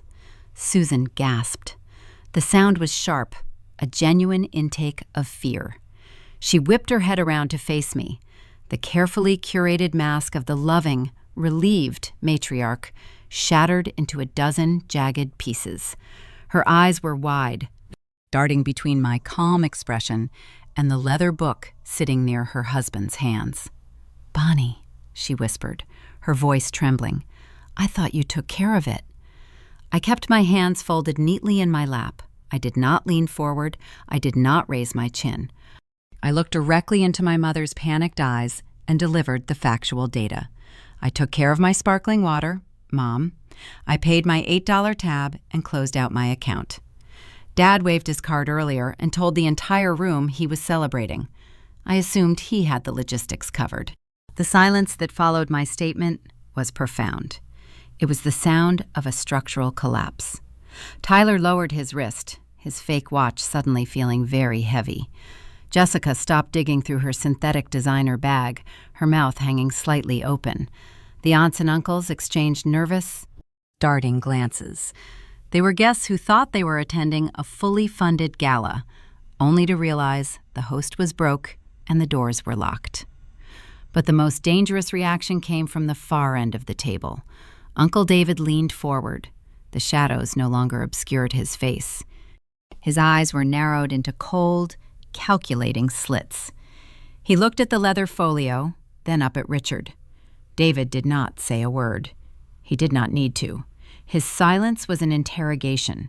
It demanded an explanation for why a man claiming to be rich was paralyzed by a restaurant bill. Richard was trapped. He was pinned between the terrifying reality of his Chapter 11 insolvency and the crushing scrutiny of the man who controlled the family trust. If Richard admitted he could not pay, David would instantly launch the forensic audit, uncovering the embezzled $50,000. The felony fraud would be exposed before the dessert plates were even cleared. The physical toll of this trap manifested rapidly. A bead of sweat traced a path down the side of Richard's face. His hands shook. His knuckles turned white as he gripped the edge of the mahogany table. Fear and ego fought a brief, brutal war behind his eyes. Ego won. It always did. Richard could not surrender the illusion in front of his wealthy brother-in-law. Trembling, Richard reached into his tailored jacket. He bypassed the silver money clip, knowing those few $100 bills would not cover a fraction of the $6,000 total. His fingers fumbled in his breast pocket before retrieving the brushed metal corporate credit card. The same card linked to his legally dead contracting firm. The same card that had barely enough limit to clear the initial deposit. He knew the card was effectively a piece of useless plastic. I knew it. But he had no other moves left on the board. He pulled the leather presenter closer, not daring to open the flap and look at the itemized total. He shoved the metal card toward Julian, his hand shaking so badly the plastic clattered against the waiter's tray. "Run it," Richard snapped. The command was harsh, defensive, a desperate attempt to reclaim the authority he had just lost. Julian picked up the card with graceful efficiency. He placed it securely on his silver tray. "I will return shortly, sir," he said, executing a polite nod before turning on his heel. The rubber soles of his shoes squeaked softly as he marched back toward the velvet curtain. He parted the heavy fabric and vanished into the main dining room, carrying my father's last shred of dignity straight to the digital point-of-sale terminal. The curtain swung shut, sealing us back inside the alcove. The air grew stagnant. The wait for a credit card to process usually takes less than a minute. In this room, each passing second felt like an hour. Richard stared at the empty space on the table where the leather book had been, his chest rising and falling in shallow, rapid breaths. Susan stared down at her lap, refusing to make eye contact with anyone, her hands twisting her linen napkin into a tight, wrinkled knot. No one dared to pick up their wine glasses. No one attempted to revive the conversation about summer vacations or golf swings. The luxurious feast sitting in front of them had suddenly morphed into a mountain of debt. I sat quietly, monitoring the breathing patterns and shifting postures around the table. The illusion was bleeding out, drop by drop. My father was praying for a miracle that did not exist in the banking sector. He was hoping the terminal would experience a glitch, a temporary bypass, anything to save him from the truth. But supply chains and financial ledgers do not care about hope. They operate on hard data. The data said the account was frozen. The data said the funds were gone. The inevitable decline was hurtling toward us. And when Julian returned through those velvet curtains, the resulting explosion would leave no survivors. 4 minutes elapsed. In the realm of high-end hospitality, 4 minutes is an eternity. It is enough time to clear a table, decant a vintage bottle of wine, seat a new party. Inside our enclosed mahogany alcove, those 240 seconds stretched into a punishing psychological marathon. The air conditioning hummed softly from a hidden vent behind the crown molding. That faint mechanical drone became the loudest sound in the room. No one spoke. The earlier choruses of laughter and boastful anecdotes were dead. Tyler stopped playing the role of the confident day trader. He carefully slid his tablet off the table, slipping it into his leather messenger bag. The movement was slow, stealthy, the action of a man preparing to flee a sinking vessel. Beside him, Jessica underwent a rapid physical transformation. The heavy, sluggish intoxication that had fueled her earlier outburst burned away. The imminent threat of a $6,000 unpaid tab acted as a sudden dose of adrenaline. She sat upright, her spine rigid against the back of her chair. Her hands rested flat on her lap, her knuckles turning white under the strain. I watched the condensation gather on the outside of my water glass. A single drop swelled, broke free, and traced a crooked path down the crystal, pooling on the cardboard coaster. I counted the seconds. I calculated the exact operational steps happening out by the kitchen doors. Julian swiping the magnetic stripe, the terminal dialing out, the encrypted data packet traveling to the merchant processor, the immediate, hard-coded rejection bouncing back from a frozen bank ledger. At the far end of the room, Uncle David remained a study in stillness. He did not fidget, he did not check his phone, he simply watched my father. David possessed the refined, predatory instincts of a man who managed generational wealth. He could sense the barometric pressure dropping inside the alcove. He recognized the physical symptoms of a man in deep fiscal distress. Richard was breathing through his mouth, his chest rising and falling in tight, shallow bursts. His eyes remained fixed on the velvet curtain, silently pleading for a rescue that I knew would never arrive. David took a slow sip of his scotch, his gaze cold and diagnostic. He was watching a lie unravel. The velvet curtain shifted. The fabric scraped against the brass rod. Julian re-entered the room. He did not carry the heavy leather presenter this time. He held only a small, polished silver tray. Resting in the center of the tray was my father's brushed metal corporate card, accompanied by a small slip of thermal paper. Julian navigated the perimeter of the table with the same measured, unhurried pace he had used all evening. He did not look at Susan. He did not look at me. He stopped beside Richard's chair. Julian leaned down. He did not whisper. He used his professional, projected hospitality voice. It was pitched at a volume designed for clarity, ensuring there was no miscommunication. In the dead silence of the alcove, the words carried to every corner of the room. "I am sorry, sir," Julian stated, his tone perfectly even. "That card was declined. Do you have another form of payment?" The declaration hit the table with physical force. Aunt Diane let out a sharp, audible gasp, pressing her hand against her chest. Uncle Robert shifted uncomfortably, the leather of his chair groaning under his weight. My mother closed her eyes, bowing her head as if bracing for a catastrophic impact. My father underwent a terrifying color change. A dark, blotchy magenta crept up from his stiff collar, painting his neck and spreading across his cheeks. The public humiliation he had engineered for me was now burning him alive in front of his wealthy brother-in-law. The sheer panic in his chest collided with his inflated ego, producing a volatile reaction. Richard slapped his hand flat against the mahogany surface. The heavy silverware rattled against the porcelain plates. "Fraud alert!" he barked, his voice loud and desperate. "My bank placed a security hold on the account because of the high charge. It happens all the time with my commercial limits. Your machine is malfunctioning. Run the card again. Do it right now." It was the pre-planned excuse. He had likely rehearsed this exact dialogue in his car on the drive over to the restaurant. He intended to sound like an exasperated titan of industry, inconvenienced by overly cautious banking algorithms. He hoped the loud, commanding tone would satisfy Uncle David and shame Julian into walking away. But Julian was not an intimidated teenager. He was a seasoned server in an elite establishment. He dealt with the tantrums of over-leveraged patrons on a weekly basis. He did not flinch, and he did not retreat. He stood his ground and countered my father's fictional narrative with cold, undeniable data.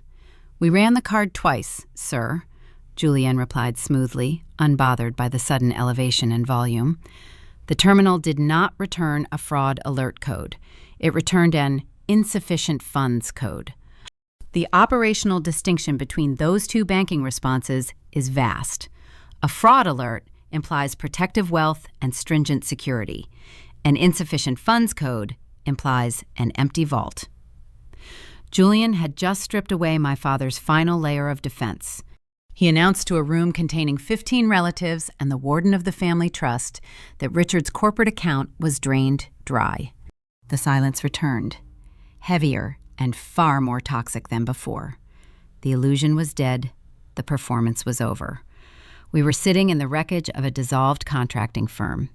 Richard began to sweat profusely. Beads of perspiration dotted his forehead and his upper lip. He was hyperventilating, trapped in a corner of his own making. He could feel Uncle David's eyes burning into the side of his head. He had to produce a valid payment method, or David would demand an immediate explanation for why the supposed real estate developer could not purchase a steak dinner. With trembling, erratic movements, Richard dug his hand into his tailored trousers. He bypassed the silver money clip. He pulled out a worn, distressed leather wallet.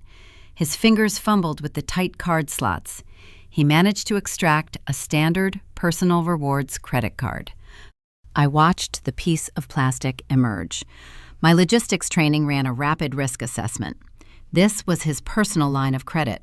The Chapter 11 petition I had read on Tyler's tablet pertained to the limited liability company.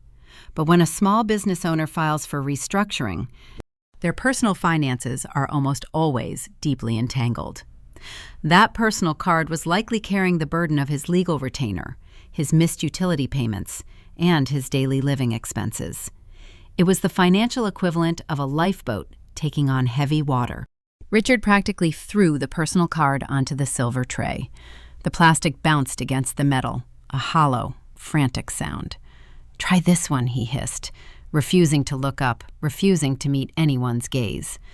Julian picked up the tray with quiet dignity. He offered a short, crisp nod. "I will be right back, sir." The waiter turned and walked toward the curtain. The audience of relatives sat in stunned, paralyzed fascination. They were witnessing the psychological collapse of a 3-decade facade. My father had spent his entire adult life projecting dominance, wealth, and unyielding authority. Now, he was reduced to a sweating, desperate man, tossing maxed-out credit cards onto a tray, begging a hospitality worker for a lifeline. I took another sip of my sparkling water. The theater of the moment was profound. I had not raised my voice. I had not leveled a single accusation. I had simply stepped out of the equation and allowed the flawed arithmetic to solve itself. The first wave of destruction had washed over the table. But I knew the personal card held no salvation. The second wave was already building, and when Julian returned, it would wash the rest of the foundation away. The duration of Julian's second absence was remarkably brief. The point-of-sale terminal in the kitchen did not hesitate. It did not require manual verification or a secondary security check. It processed the data from my father's personal credit card and issued an immediate, unyielding rejection. The velvet curtain parted with a harsh, synthetic tear against the brass rod. Julian stepped back into the private alcove, but this time he did not walk alone. He was flanked by Marcus. In the hospitality sector, the arrival of the floor manager changes the entire operational dynamic. A waiter handles transactions and facilitates service. A manager handles liabilities and enforces policy. Marcus crossed the room with a long, purposeful stride. He did not carry a silver tray or a leather folio. He carried only a small, printed receipt. His tailored charcoal suit conveyed authority, and his posture was rigid. He bypassed my chair, offering no outward sign of our earlier interaction, and stopped directly at the head of the long mahogany table. Julian stepped back, allowing Marcus to assume control of the situation.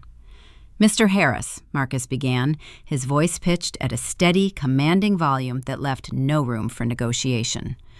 "The second card you provided has also declined. The outstanding total for this private event is $6,240.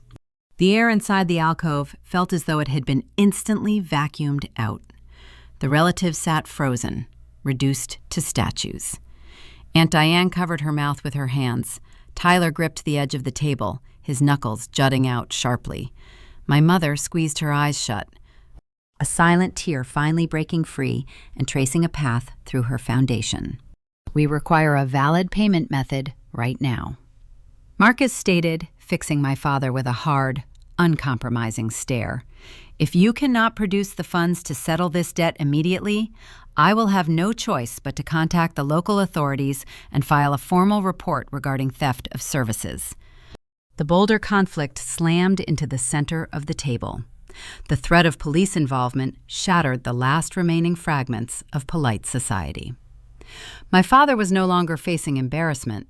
He was facing a criminal citation. The sudden influx of terror snapped Richard out of his paralyzed stupor. The survival instinct kicked in, overriding any lingering sense of decorum or logic. He acted with the frantic, unhinged energy of a cornered animal. He placed both hands flat on the table and shoved himself upward. His heavy leather chair caught on the edge of the rug and toppled backward, crashing loudly against the hardwood floor. Richard stood looming over the table, his chest heaving, his face a terrifying mask of rage and desperation. He ignored Marcus entirely. He ignored Uncle David. He turned his entire focus on me. He raised his right arm, pointing a shaking, accusatory finger directly at my face. "You vindictive little parasite," he roared, the volume rattling the crystal glasses near his plate.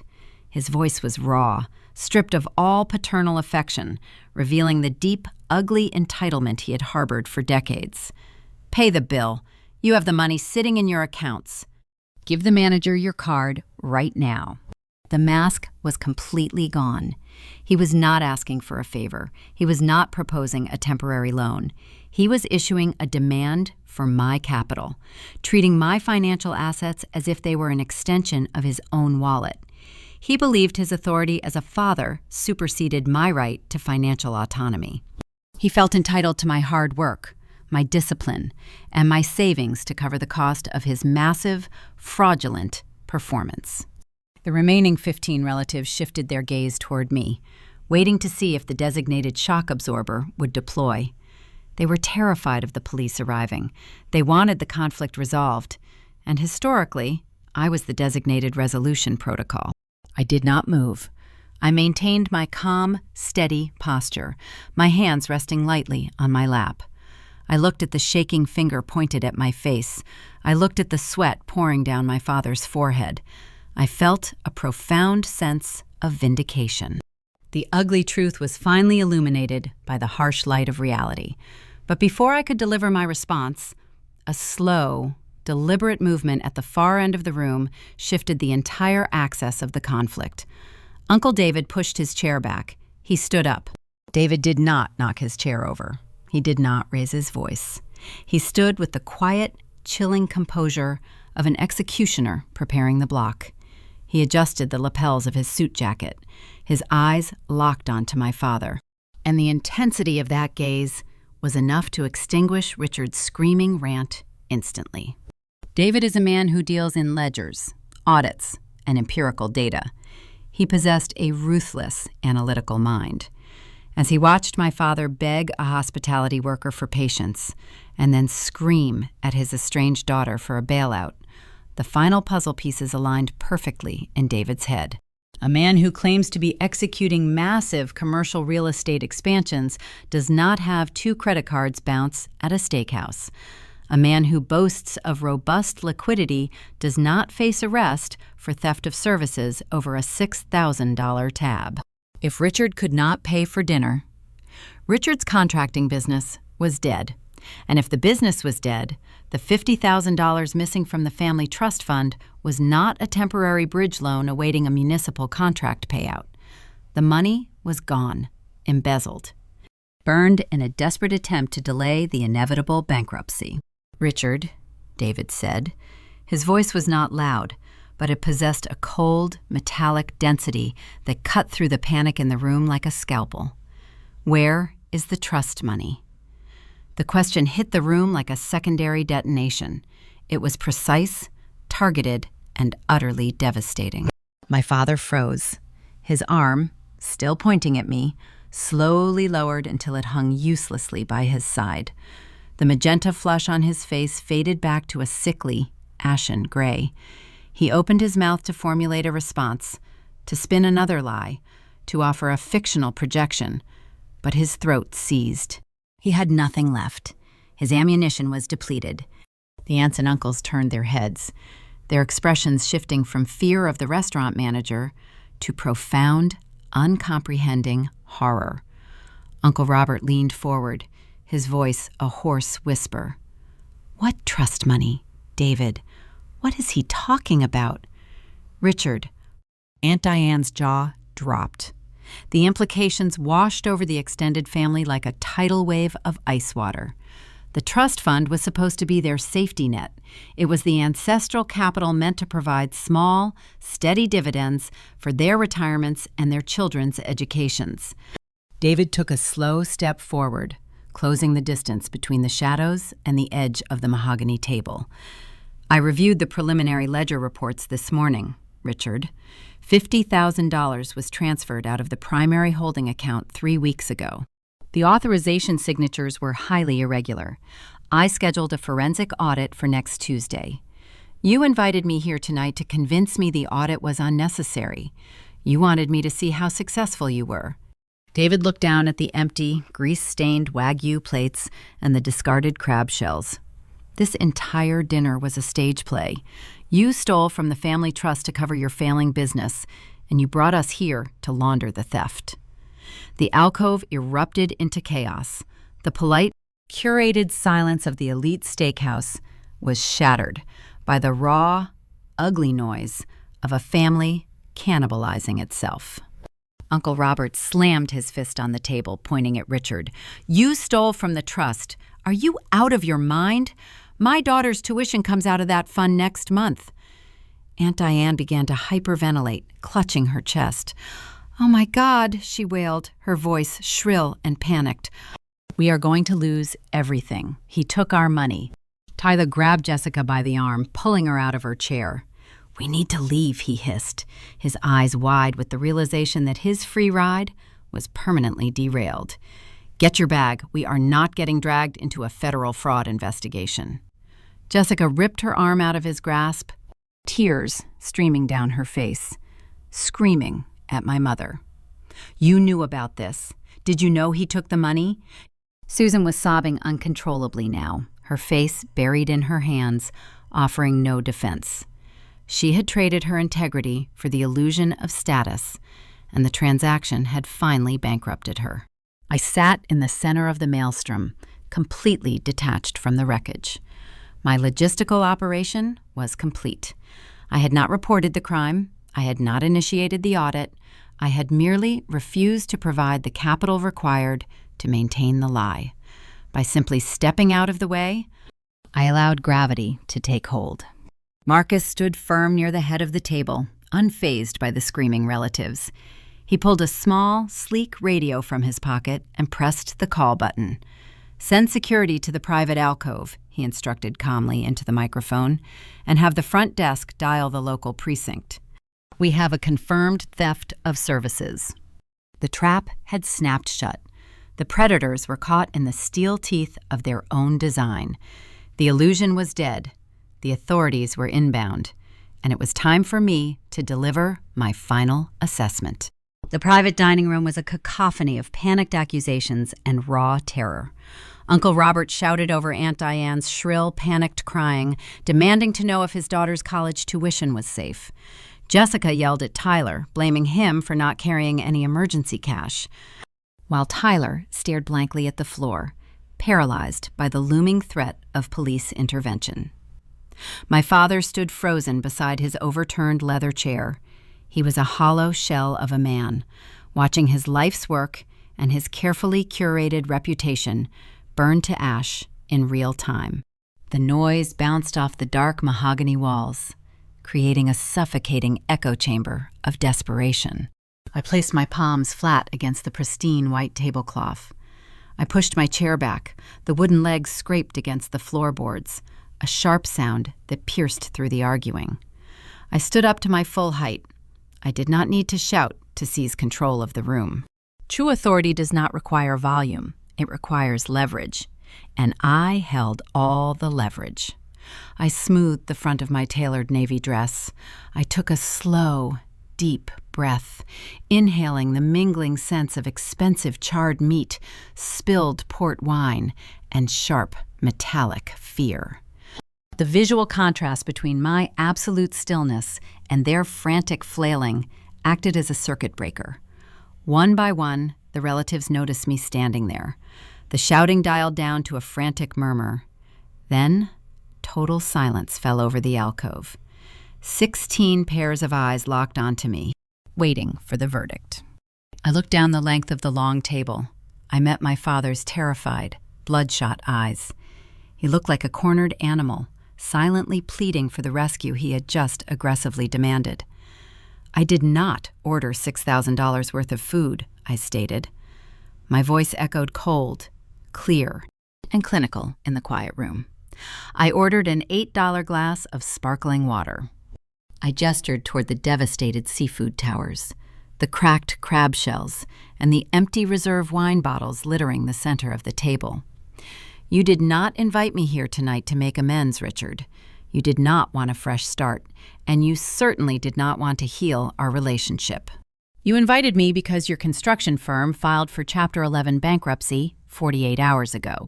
A collective gasp rippled through the seated relatives. Uncle Robert's jaw dropped, his face paling as the reality of the financial ruin set in. Aunt Diane stopped crying, her breath hitching in her throat. I kept my gaze pinned on my father, refusing to let him look away from the wreckage he engineered. I laid out the data points for the entire room to process, stripping away every layer of his deception. You drained your corporate accounts. You exhausted your personal credit lines. In a final, desperate move to keep the creditors at bay, you embezzled $50,000 from David's trust fund. The word embezzlement hit the room with physical force. Several cousins shifted away from the table, physically distancing themselves from my father. "But you knew an audit was coming," I continued, my tone unwavering. "You needed to trick me into paying this exorbitant restaurant bill so you could project a mirage of immense wealth. You needed to use my personal capital to launder your felony in front of the trust manager. You tried to turn your own daughter into an accessory to wire fraud, just to buy yourself a few more weeks of a fake lifestyle." My mother let out a strangled, agonizing sob. Susan buried her face in her hands, her shoulders shaking violently as the reality of her husband's crimes became public record. She could no longer pretend she was the matriarch of a thriving, affluent dynasty. She was the wife of a thief, and she was going to lose her home. The systemic failure of this family extended far beyond my father's corrupted ledger. The rot was woven into the fabric of their daily lives. They demanded luxury without labor, preferring to wear cheap disguises rather than put in honest, disciplined work. In supply chain management, when you find counterfeit goods infiltrating your inventory, you expose the fraudulent vendor immediately to protect the integrity of the operation. It was time for a final quality control inspection. I turned my attention to the brother-in-law who had tried to mock my career all evening. Tyler was leaning against the wall near the velvet curtain, trying to shrink into the shadows. I pointed directly at his left wrist. "And your watch ticks." "Tyler," I said, maintaining my flat, analytical tone. "Real mechanical movements from that Swiss manufacturer sweep in a continuous, fluid glide. They do not stutter. You are wearing a $20 counterfeit prop." Tyler flushed a deep, humiliating shade of crimson. He instinctively covered his left wrist with his right hand, looking down at his expensive Italian loafers, stripped of his arrogant consultant persona. I shifted my focus to my sister. Jessica sat rigid in her chair, her eyes wide, still clutching the leather straps of her oversized tote bag. She looked terrified, realizing her own facade was up for review. "Your handbag is made of synthetic polyurethane." "Jess," I told her, my voice carrying no malice, only factual observation. "The hardware is hollow zinc, and the gusset stitching is uneven. It is a rapid machine assembly knockoff. You spent the entire evening insulting my sensible choices while parading around with plastic imitations. The illusion you all built is just as fake as the accessories you wear." The finality of the exposure hung in the heavy, stagnant air. The armor of projected wealth was completely stripped away, leaving a group of frightened, broke individuals staring at the severe consequences of their own actions. The psychological domination they had exercised over me for years was permanently broken. At the far end of the table, Uncle David reacted with the swift, decisive action of a seasoned corporate executive. He did not yell at Richard. He did not engage in the petty family bickering or offer any emotional outbursts. He simply reached into the interior breast pocket of his tailored charcoal suit and retrieved his smartphone. David tapped a swift sequence on the glass screen. He held the device to his ear, his eyes locked on his ruined brother-in-law. The poetic justice of the moment settled over the dining room. My father had orchestrated this lavish, high-stakes performance specifically to blind Uncle David to the truth. He had brought the warden to the feast to prove his innocence. Instead, Richard had delivered himself directly to his executioner. The man he tried to defraud was now witnessing his ultimate downfall. "Yes, Charles," David said into the receiver, speaking to his lead attorney in a crisp, authoritative cadence. "I need you to draft an emergency injunction against Richard Harris. We have a confirmed breach of fiduciary duty regarding the primary trust account. Contact the federal authorities and prepare the embezzlement filings for tomorrow morning. I want his remaining assets frozen immediately." My father slumped against the wall, sliding down until he hit the floor. The fight was entirely drained out of him. He stared blankly at the intricate pattern of the carpet, comprehending the prison sentence that awaited him. My operational role in this environment was officially concluded. The corrupted variables were isolated, the liabilities were exposed, and the consequences were in motion. I turned my back on the weeping relatives, the counterfeit accessories, and the paralyzed man who used to dictate my worth. I faced Marcus, the floor manager, who was standing near the entrance of the alcove alongside two broad-shouldered restaurant security guards. Marcus watched the scene unfold with a look of stunned, professional respect. He had seen patrons argue over bills before, but he had never witnessed a systemic dismantling of a crime ring over a dessert course. I reached into my tailored pocket. I pulled out the small slip of thermal paper Julian had handed me earlier. I walked over to Marcus and extended my hand, offering him the itemized receipt. It showed a total of $8, plus a generous 30% gratuity, paid in full by my personal credit card. "My tab is closed," I told the manager, keeping my voice level and polite. "I have zero legal or financial liability for the remaining balance on that table. The rest of this is a civil matter between your establishment and Mr. Harris." Marcus took the receipt. He reviewed the printed text, verifying the zero balance on my specific account. He looked up at me, offering a curt, definitive nod of agreement. "You are clear to go, ma'am," Marcus replied, stepping aside to clear my path to the exit. I turned my back on the floor manager and began the short walk toward the exit. The heavy velvet curtain separating the private dining alcove from the rest of the restaurant was merely a few steps away. The logistical operation was concluded, the liabilities were exposed, and my contract with the people in that room was permanently terminated. But the toxic system I was leaving behind attempted one final, desperate correction. I heard the sharp scrape of a wooden chair leg grinding against the floorboards, followed by the rapid, uneven click of heels. Jessica lunged. She scrambled out of her seat, her synthetic designer bag tumbling to the floor, spilling its contents across the rug. Her hand reached out, her manicured fingers curling into claws, aiming to hook onto the fabric of my tailored navy dress. She wanted to pull me back into the epicenter of the wreckage. She needed a scapegoat to absorb the terror radiating from Uncle David and the restaurant staff. "You cannot just walk away," Jessica shrieked, her voice cracked, stripped of its usual haughty polish, exposing the frightened, dependent child underneath the counterfeit luxury. "You have to fix this." I did not flinch. I did not raise my hands to defend myself or take a defensive step backward. I simply stopped walking. I turned my head slowly, locking my gaze onto her flushed, panicked face. I channeled every ounce of operational authority I possessed into a single, freezing stare. It was the exact look I utilized when a corrupt vendor is caught falsifying their shipping manifests on a loading dock. There was zero anger in my eyes. There was no sadness, no pity, and no familial warmth.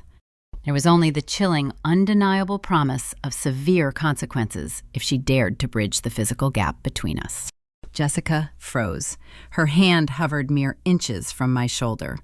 She looked into my eyes and saw the vast, unbridgeable void where her compliant, terrified sister used to reside. The realization hit her with physical force.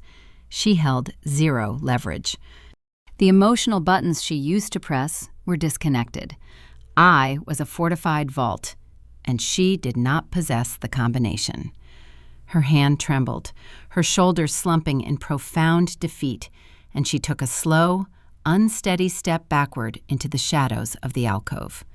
I broke the eye contact, dismissing her entirely. I reached out, grabbed the edge of the heavy velvet curtain, and swept it aside. As the thick fabric fell back into place behind me, it failed to muffle the glorious chaos erupting within the private room. The auditory backdrop painted a vivid, satisfying picture of a localized apocalypse. The family unit was cannibalizing itself in real time. I could hear Uncle David's voice, sharp and commanding, instructing his corporate attorney to file the emergency injunction to freeze my father's remaining assets. His precise legal terminology overlapped with Marcus, the floor manager, who was now loudly addressing the room. Marcus was demanding a viable credit card or a cash wire transfer before the police cruisers pulled into the valet lane. Beneath those authoritative commands, a chorus of sheer panic swelled. Uncle Robert was screaming at my father, demanding restitution for the betrayal of the family trust. Susan's sobs echoed off the mahogany walls, a raw, ugly sound. She was mourning her fractured social standing rather than her husband's shattered integrity. I walked through the main dining area of the Sovereign. The contrast was surreal. Out here, wealthy patrons sliced into medium-rare steaks and sipped their reserve wines, blissfully unaware of the financial crime scene unfolding just behind the velvet barrier. Waiters wove through the tables carrying silver trays, maintaining the polished, quiet illusion of high society. I moved through the elegant space like a ghost. My posture was straight, my chin held high, my breathing measured and calm. The adrenaline of the confrontation burned off, replaced by a profound, clinical tranquility. I did not look at the other diners, and they did not look at me. I was merely a patron concluding her evening. I reached the front lobby. The hostess stood behind her polished mahogany podium, organizing a stack of leather menus. She offered a polite, practiced nod as I approached the exit, entirely oblivious to the fact that I had just initiated a federal fraud investigation over a dessert course. I pushed open the heavy, brass-handled glass doors. The shift in the environment was jarring. I stepped out of the hyper-air-conditioned, suffocating panic of the steakhouse and into the warm, humid embrace of a Missouri summer night. The thick air smelled of hot asphalt and distant river water, a stark and welcoming departure from the charred butter and expensive cologne inside the dining room. The rhythmic, buzzing hum of cicadas in the landscaped bushes replaced the frantic arguing of my relatives. I walked across the dimly lit parking lot toward my sensible, paid-off sedan. The concrete felt solid and real under my flat shoes. I unlocked the door, slid into the driver's seat, and pulled the door shut, sealing myself inside the quiet, secure cabin. The leather steering wheel felt cool against my palms. I sat there for a moment, looking out through the windshield at the glowing neon sign of the restaurant. I let the silence wrap around me like a protective blanket. The tight knot of tension that had resided between my shoulder blades for the past 3 years finally unraveled. I survived the audit. The toxic liabilities were purged from my ledger. Then, a new conflict initiated. It was not a physical threat, but a digital one. My purse sat on the passenger seat. From deep inside the leather compartment, my smartphone began to vibrate. It buzzed in short, frantic bursts. The metallic rattling of the device against the zipper hardware was relentless, a frantic drumbeat demanding my attention. The Harris family group chat was reviving. I reached into my bag and pulled out the glowing device. The screen was a cascading waterfall of push notifications. Dozens of messages populated the lock screen in rapid succession, stacking on top of one another faster than I could read them. I watched the snippets of text flash before my eyes, offering a digital window into the meltdowns occurring inside the restaurant. Aunt Diane was begging me to return to the alcove and pay Marcus, promising she would pay me back next month. Uncle Robert was demanding to know how long I suspected the embezzlement, accusing me of withholding critical intelligence. Tyler sent a frantic text asking for a ride home because his credit cards were frozen and he could not order a ride share. My mother sent a string of crying emojis, followed by a desperate, rambling plea for a personal loan to cover my father's impending legal retainer. The temptation to read the wreckage was strong. Human nature craves the validation of an apology, even a fake one, after a decade of mistreatment. A lesser version of myself might unlock the screen, scroll through the panic, and perhaps even type out a vindicated, triumphant response. I could list their faults. I could demand their contrition. But a seasoned supply chain director knows that engaging with a corrupted vendor only reopens the contract. Responding to their chaos, even to gloat, grants them access to my peace. They did not want forgiveness. They did not want to make amends. They simply wanted a new supply line to drain. I did not read the messages. I unlocked the phone and navigated directly to the chat application settings. I bypassed the flood of frantic text bubbles and located the red highlighted option at the very bottom of the screen. Leave group. I tapped the glass. A prompt appeared on the screen, asking me to confirm my decision to permanently exit the conversation and delete the history. I pressed confirm without a single fraction of hesitation. The vibration stopped instantly. The digital tether snapped in two. The screen went dark, mirroring the satisfying finality of my operational decision. I tossed the silenced phone into the center console, relegating my family to the past where they belonged. I pressed the ignition button, and the engine hummed to life, a steady, reliable sound. I shifted the gear selector into drive, checked my mirrors, and steered my car out of the parking lot, merging seamlessly onto the empty, illuminated avenue. As I drove away from the Sovereign, the emotional weight of 3 years vanished into the warm night air. I looked at the road ahead, feeling a profound sense of lightness. I was untouchable. I was clear of the wreckage. I was completely, irrevocably free. The days following the dinner at the Sovereign were remarkably quiet. When you sever a compromised supply line, you anticipate a certain degree of operational blowback, a frantic scramble from the severed party trying to reestablish the connection. But my phone remained dark. I did not receive any tearful voicemails or manipulative emails. The silence was not a tactic on their part. It was a product of sheer, unadulterated survival panic. They were too busy drowning in the floodwaters of their own creation to worry about the bridge they had burned. I did not need to hire a private investigator to learn how the evening concluded. In tight-knit suburban ecosystems, scandal functions as a highly efficient distribution network. Information filtered back to me over the next few months through a series of discrete channels. A distant cousin sent a cautious email. A former neighbor mentioned a startling development over a business lunch. Public records provided the empirical data to fill in the gaps. Marcus, the floor manager, kept his promise. When my father failed to produce a valid payment method for the $6,000 dining invoice, the restaurant staff dialed the local police precinct. I can only imagine the visual poetry of that specific moment. The flashing red and blue lights of the police cruisers reflecting off the polished brass doors of the elite steakhouse.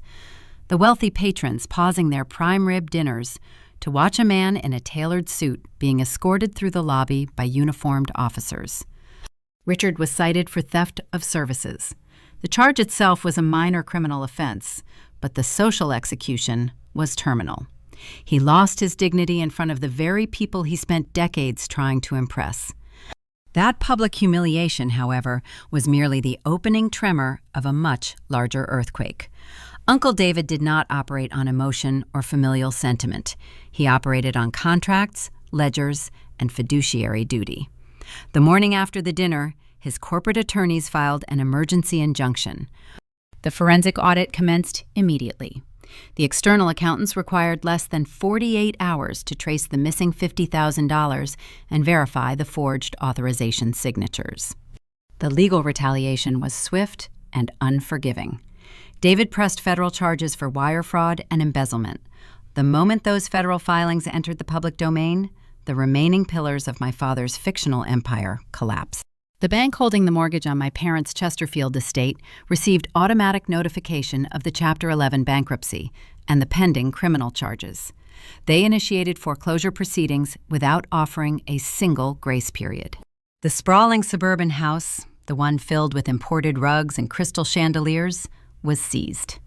The granite kitchen island where my father once casually wrote a $30,000 check for a doomed business venture was repossessed to satisfy creditors. Susan was forced to pack her curated life into cardboard boxes. Her country club membership was revoked. Her social circle, built entirely on the fragile currency of projected wealth, evaporated overnight. She moved into a modest rental property in a neighboring county, stripped of the audience she required to function. The ripple effect cascaded down the generational line, striking Jessica and Tyler with equal severity. Their luxurious lifestyle was a parasitic organism, sustained entirely by the illicit funds siphoned from Richard's accounts. When Uncle David froze the trust and the bank locked the remaining credit lines, my sister's ecosystem withered. The rent on their upscale downtown loft went unpaid. The leasing office taped an eviction notice to their front door within 60 days. Tyler's counterfeit watch and Jessica's polyurethane handbag could not be liquidated to satisfy their angry landlord. Without my father's stolen capital to subsidize their daily expenses, they were forced to face the harsh, unforgiving landscape of actual labor. They packed their belongings into trash bags and relocated to a cramped apartment on the industrial outskirts of the city. Tyler had to abandon his fictional consulting career and secure entry-level employment. Society conditions daughters to feel a profound sense of responsibility for the salvation of their parents. The cultural narrative demands that we set ourselves on fire to keep our relatives warm. We are taught that loyalty means absorbing the debts, hiding the flaws, and funding the delusions of the people who share our genetic code. I felt zero heat. I slept a full 8 hours every single night. I did not ruin my father. I did not evict my sister. The math ruined them. Arithmetic holds no bias and harbors no malice. If you spend capital you do not possess, if you build a foundation on forged documents and cheap imitations, the ledger will eventually balance itself. You can scream at the auditor. You can point shaking fingers at the people who refuse to fund your lies, but the numbers will always demand a reckoning. I merely refused to be the cushion they fell on when gravity finally took hold. My life moved forward with the clean, predictable efficiency of a perfectly optimized supply chain. My career flourished. My assets grew. I walked through the world with a light, unburdened posture, secure in the knowledge that my firewall was impenetrable. The space that my family once occupied, a space filled with anxiety, obligation, and manufactured crises, was now filled with peace. I learned the most vital operational lesson of my life in that private mahogany alcove. The most dangerous thing you can do for toxic people is protect them from the consequences of their own choices. When you intercept their failures, you subsidize their dysfunction. You train them to view your stability as their personal emergency fund. You teach them that their reckless behavior carries no risk because you will always arrive to pay the invoice. If you have ever been the designated shock absorber for a corrupted family dynamic, hear this clearly. Helping is a choice, not a mandatory tax on your existence. Your bank account is not a safety net for someone else's delusion. Setting a rigid boundary is not an act of cruelty. It is just basic logistics. You have the authority to audit your own life, to identify the liabilities, and to close the tab. Drop a comment if you have ever had to walk out on a bad check and leave the architects of a disaster to clean up their own mess. Hit subscribe to join the community, and I will see you in the next Calm Drama story. When the dust finally settled inside that private dining alcove and the flashing lights of the police cruisers faded into the Missouri night, the true tragedy of the evening came into sharp focus. The wreckage left on that long mahogany table was not merely the aftermath of a failed financial grift. It was the physical manifestation of 3 decades of catastrophic parenting. When we examine the traditional American family structure, we often celebrate the visible milestones. We applaud the suburban homes, the college degrees, the marriages, and the holiday gatherings. But we rarely discuss the invisible emotional architecture required to sustain that structure over a lifetime. My father and mother built their house on a foundation of sand, and they spent their entire lives demanding that their children act as the structural supports. If we want to extract a meaningful lesson from the collapse of the Harris family, we have to look past the embezzled trust funds and the unpaid restaurant bills. We have to look at the quiet moments of child rearing, where the actual damage is done. True family responsibility does not begin when the bank calls demanding payment. It begins at the kitchen table, It begins when a parent holds a child's hard-earned college acceptance letter in one hand and a foolish, unresearched business proposal from another child in the opposite hand. The core of healthy parenting lies in fairness and reality. When my father casually wrote a $30,000 check to fund Jessica's doomed boutique while ignoring my academic discipline, he was not just making a poor financial investment. He was teaching both of his daughters a toxic lesson about their inherent worth. He taught Jessica that she did not need to work, plan, or struggle because her mere existence entitled her to a bailout. He taught her to value the appearance of success over the quiet dignity of actual effort. At the same time, he taught me that my diligence and my independence were threats to the family dynamic rather than virtues to be celebrated. In traditional American culture, we place a heavy premium on the concept of family loyalty. We are told from a young age that blood is thicker than water, that we must stand by our kin through thick and thin. But loyalty without honesty is just a hostage situation. My parents demanded loyalty, but they offered zero emotional awareness in return. They did not see their daughters as independent human beings with unique needs and boundaries. They viewed us as extensions of their own egos. Jessica was the golden child, the prop they used to project a wealthy, carefree image to their social circle. I was the designated insurance policy, the sensible workhorse they ignored until the moment their reckless choices caught up with them. Raising children requires the courage to let them fail. It requires the emotional fortitude to watch a child make a mistake, experience the natural consequences of that mistake, and learn how to rebuild. By shielding Jessica from every failure, my parents crippled her. They handed her a counterfeit designer bag and sent her into a world that eventually demands authentic receipts. When the stolen money ran out, Jessica and her husband lacked the fundamental survival skills required to navigate basic adult responsibilities. My parents thought they were protecting her, but they were actually preparing her for absolute ruin. Conversely, the emotional neglect I experienced forced me to develop ironclad resilience. I learned to build my own safety nets. I learned to calculate risks and identify liabilities. The great, bitter irony of my family story is that the daughter they cast aside became the only person strong enough to survive the storm they created. And when the storm finally arrived, they felt entirely entitled to harvest my strength to save themselves. This brings us to the hardest truth about long-term family guidance. Setting a boundary with your own parents is often viewed as an act of betrayal. When I walked away from that table, leaving my father to face the police and his furious brother-in-law, I violated the unspoken contract of the traditional family. I refused to be the designated savior. But breaking that toxic contract was the most profoundly responsible thing I could have done. You cannot heal a sick family by funding their sickness. You cannot teach honesty to parents who are willing to commit felony fraud just to maintain a country club membership. Sometimes, the most loving thing you can do for people who are trapped in a cycle of deception is to step completely out of their way. You hand them the mirror of their own actions, and you let them look at the reflection. If you are listening to this and recognizing the echoes of your own childhood, you are not alone.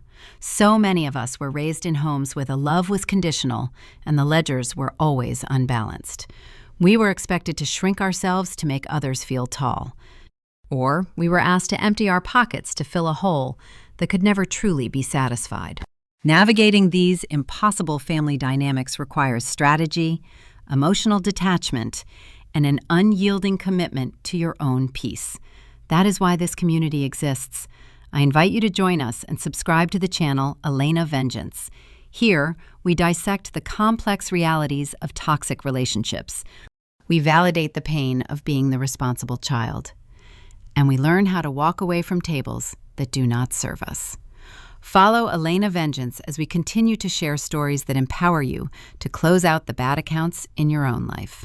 As you reflect on the story of the $6,000 dinner, I want you to think about the dining room table in your own life. Think about the people sitting in those chairs. Are they there because they value your presence, or are they there because they are waiting for you to pick up the check? Raising a family, building a legacy, and guiding the next generation should be an exercise in mutual growth, rooted in deep honesty and emotional respect. But the truth is, we do not get to choose the foundation we are born onto. We only get to choose the foundation we build for ourselves going forward. When the music stops playing and the velvet curtains are pulled back, you have to look closely at what remains. Some families leave behind a legacy of love, hard work, and unshakable support. Others leave behind nothing but empty chairs, unpaid invoices, and the lingering question of what might have been if someone had just been brave enough to tell the truth. Take a moment to consider which legacy you are currently funding. The answer might just change the direction of your entire life.